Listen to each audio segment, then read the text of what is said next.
A Japanese billionaire has become the latest space tourist. Yusaku Maezawa was welcomed on board the International Space Station along with his assistant and a Russian cosmonaut. He's due to spend 12 days orbiting the Earth, as the BBC's Tim Allman reports. Meters per second. For most of us, our holidays begin with us checking into our hotel and making sure we've got our room key. Things were a little more complicated for Yusaku Maezawa, who had to contend with a carefully coordinated docking 350 kilometres above the Earth's surface. Next is spaceflight participant Yusaku Maezawa. But he certainly got a friendly welcome as he floated on board the International Space Station. And liftoff.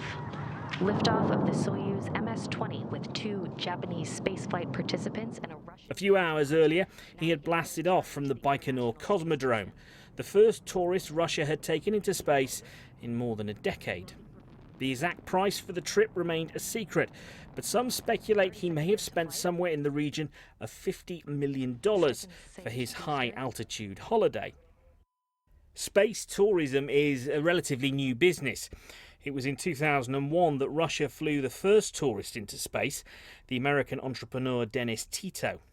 10 years later, NASA retired its shuttle program and needed to use Russian rockets to reach the space station, which meant there was no room for any cosmic tourists.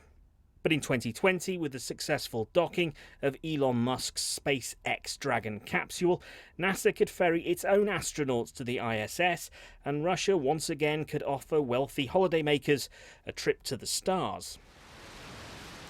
But there's competition now for those tourist dollars. Jeff Bezos and Sir Richard Branson launching their own rival businesses, although they don't go as far as the International Space Station.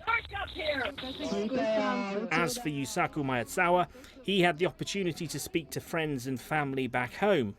Once this trip is complete, he says he wants to fly around the moon. Tim Allman, BBC News.